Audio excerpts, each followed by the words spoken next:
All right. Aaron Rupar wrote a really great piece in his publication Public Notice called The Upcoming GOP Assault on Social Security. During 2016, you may recall that Donald Trump loudly mocked the Bush family and acted like he was going to steer the Republican Party in a completely new direction. But once Trump came to office, he served up the same old Republican recipe. It's the massive tax cuts for the rich, just like George W. Bush did. It blew a hole in the nation's finances. It sparked a voter backlash. It kicked off a string of Republican losses starting in 2018. And Donald Trump right now is hinting that he's going to do it again with the second term. This time, going after Social Security, maybe even Medicare, just like George W. Bush tried to do.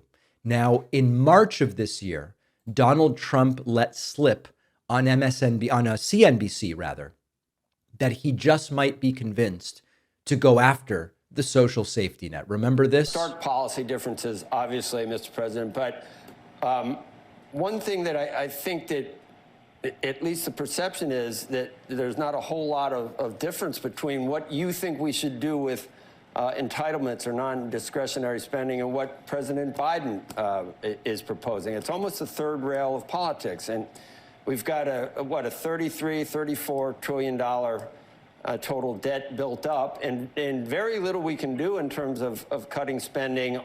Discretionary is not going to help. Have you changed your outlook on how to handle entitlements, Social Security, Medicare, Medicaid, Mr. President? It seems like something has to be done, or else we're going to be stuck at 120% of debt to GDP forever.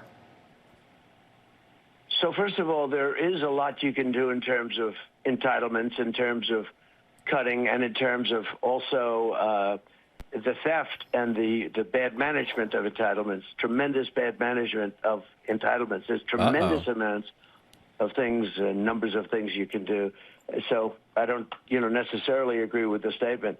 All right. So yes, entitlements may be something that Trump deals with. We then heard from Senator John Cornyn, and John Cornyn said that he is going to make tough decisions to figure out how to cut trillions from the budget. Let's remember what John Cornyn said, and then I'll tell you why the number trillions is so critical to figuring out what's really going on here. Joni Ernst has said we're going to try to do $1 trillion, I think was her language on this. Can you commit here today that Congress, the Senate side, can cut $1 trillion or even $2 trillion? Well, the federal government spends well in excess of $6 trillion. And we know that, again, the government's gotten bigger and bigger and bigger. And the reason why that's happening is primarily because we've been incurring more and more debt. Because Congress has tried to kick the can down the road on some of the hard decisions, which are where we should cut, where we should seek efficiencies. But frankly, Martha, we have run out of road to kick that can down. So I'm really excited about the opportunity we have now as a result of the confluence of all these events. So can you commit to cutting $1 trillion, Senator? I'm going to give it my best shot. Yeah, of course, he can't commit to everything. But as we've talked about before, when they talk about cutting $1 trillion or $2 trillion, remember that the entire discretionary budget is $2.5 trillion. So in order to do the $2 trillion, or even, Elon Musk and Vivek Ramaswamy are talking about cutting $2.5 trillion, you'd have to cut all or almost all of the discretionary budget. That seems very unlikely. And so that's how mathematically we get reoriented to they must be planning to do something here with Social Security or Medicare. And then finally, another just sort of like hint about this. We heard from Ralph Norman that nothing is sacrosanct, including Social Security, after his meeting with the DOJ co-chiefs, Musk and Ramaswamy. Listen to this. Nothing is sacrosanct. Nothing. They're going to put everything on the table. Okay. So they're making it very clear, very, very clear that there is a real possibility they do something on Social Security. Now, we know how that ends if they try to do it. We know from experience. Seniors revolt. Republicans tank at the polls. It happened to Reagan. It happened to Bush. The pattern is very clear.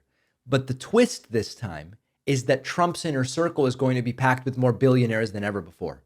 So there's sort of this sick, it's not really an irony, it's more of a tragedy. There's this sick tragedy where billionaires and decimillionaires are going to be saying, hey, you know, the way to save is cutting $150 from someone's Social Security who is expecting to get $1,800 a month. Well, they can get $1,650 instead. That's how we're going to fix it. So it's not random wealthy folks. It's a cabinet stuffed to the gills with people who have more money than entire neighborhoods combined.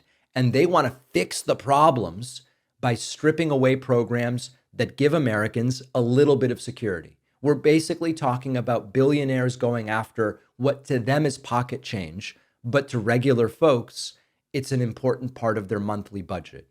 This is the Trump populist rhetoric, kind of recycled with the same old tricks, except this time it's an even wealthier group of people that's calling the shots. I hope Democrats are ready to point this out.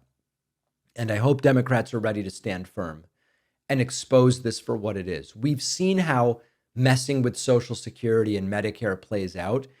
It has never been a winning move for Republicans. The counter is we have a Republican electorate today that is less willing than ever to actually punish Republicans for the things they do. So if Trump wants to run right into that buzzsaw, fine, let him do it. He's going to have a pack of billionaires in the passenger seat cheering him on. The question is, will there be repercussions? And I just don't know whether the answer is yes. Well, I wrote a book after a long journey and a ton of work. I am really thrilled with how it turned out, and I hope you'll read it. The book is called The Echo Machine. And in a nutshell, it looks at how American politics got so broken, who has already figured out solutions, and how we can try to fix it and stop the terror of Trump for the next 4 years.